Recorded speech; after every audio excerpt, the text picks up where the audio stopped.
So, how do you start a title defense? For NDSU, you do it in Charleston, South Carolina. Bison starting the season off on the road.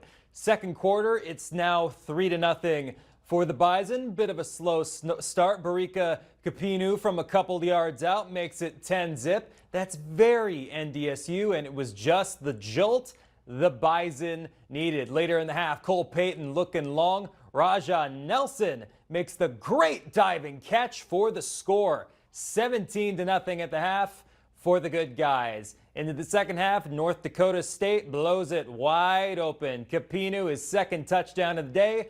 It's 24-0. Later, Payton on the ground, gonna go for a jog, leaping over a defender. He rushed for 101 yards today. That play led to this. DJ Scott from a yard out. NDSU gets a resounding win, 38-0.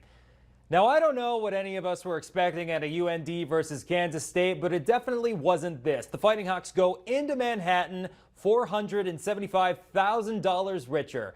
UND pushed the Wildcats to the brink. Fighting Hawks led 35-31 with less than 5 minutes to go. But the unlikely upset didn't come to pass. Kansas State drove down the field and took the lead back with 42 seconds left on the clock.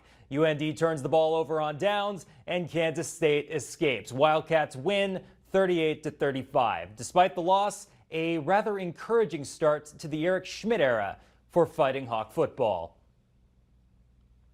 Now to the high school single A realm. Stanley versus Ellendale. Blue Jays down 25-6 late in the first half, and it got worse. Pass in Stanley territory, tipped and picked off. Walker Miller makes a nice grab as the Thunder get the ball back. Speaking of thunder, I think I heard some when this kid was running. Ivan Caruth chugging away to the outside. Look at all that green grass. He gets away. Thunder get a big win, 52-14. Century hosted day 2 of the BPS crossover volleyball tournament today, which of course means one thing: an absolutely obscene amount of volleyball scores to go through. But we'll get to that later. First time we've seen the defending champs in action this year. Century trailing in the first set. Sylvia Taylor, the power. Expect a lot of that this year. 6'1" outside hitter with the kill. Now, where does Century keep finding these 6-footers? Second set, Parker Lutman hammers one home. Century gets the win over Fargo Davies, 2-1. Over to Minot North versus Grand Forks Central. Sentinels have a young group this year. Only 3 seniors listed on that roster. Avon Kelly's one of those 3. Nice kill. Minot North with the lead. Now another senior, McKinley Craig, with the return. Knights can't send it back. Another point for North. Sentinels get the sweep. They win 3-0. Very busy day at Century. Bismarck beats Davies. Shanley takes down Mandan. Century beats Shanley. Grand Forks Central triumphs over Williston. West Fargo sweeps Bismarck. And Red River wins against Mandan. Last couple of games in the Olson Gym. Century packs up West Fargo, and the Demons beat the Deacons. But wait, there's a second gym at Century. West Fargo beats Minot North, but the Sentinels rebound in their second game against Red River. Davies takes a bite out of the Coyotes, while Mandan beats Grand Forks Central. And finally, Red River beats Williston. In boys soccer action, Legacy continues their undefeated start to the season. Sabres move to 5-0 after a 2-1 win over Minot North. Williston defends their home turf against Jamestown. Coyotes win 4-0.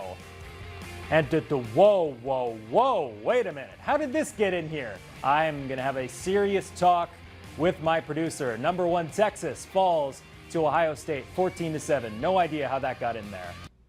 On October 5th, 1996, Coach Lee Corso reached for a Brutus Buckeye hat as he picked Ohio State to beat Penn State. OSU won that game, and the tradition of Lee Corso rocking headgear was born. Corso made his final college game day appearance today. And of course, for his final pick, he went back to where it all began. Give me my first love. Oh, there it is. Here it comes.